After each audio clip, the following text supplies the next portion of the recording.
दुलाबा मिलतौ गे छौरी। प्रेम से बोलिए शंकर भगवान की। कर ले गे छौरी सावन के सोमारी, हे गे कर ले गे छौरी सावन के सोमारी, कर ले गे छौरी सावन के सोमारी। डारे तू जलवा भोर के आगे नीमन दुलाबा मिलतौ गे छौरी, बेटा बहुतौ गोर गे। आगे नीमन दुलाबा मिलतौ गे छौरी, बेटा बहुतौ गोर गे। आगे नीमन दुलाबा मिलतौ गे छौरी। प्रेम से बोलो बाबा बैजूनाथ की।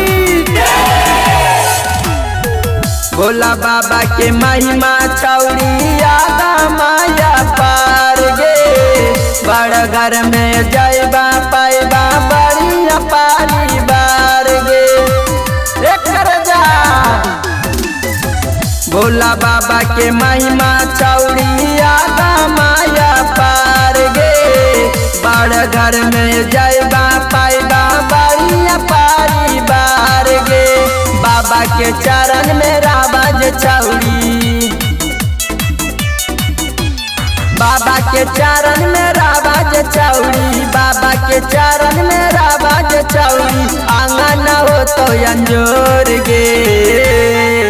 आगे नीमन दुलाबा मिलतौ गे छौरी, बेटा बहुतौ गोर गे। आगे नीमन दुलाबा मिलतौ गे छौरी, बेटा बहुतौ गोर गे।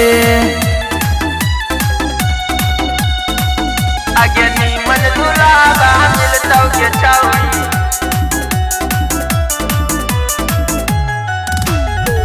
दिल से कर ले शिव जी के पूजा, फेर देतौ नयन मागे। सोचल साबे पूरा होतौ, देखल तोरो सपना मागे। आगे दिल से कर ले शिव जी के पूजा, फेर देतौ नयन मागे। सोचल साबे पूरा होतौ, देखल तोरो सपना मागे। मानिल शिशु पालक के बतिया, हे गे मानिल शिशु पालक के बतिया, मानिल सत्यम शिशु के बतिया। गिरे न देतौ नोर के आगे नीमन दुलाबा मिलतौ गे छौरी, बेटा बहुतौ गोर गे। आगे नीमन दुलाबा मिलतौ गे छौरी, बेटा बहुतौ गोर गे।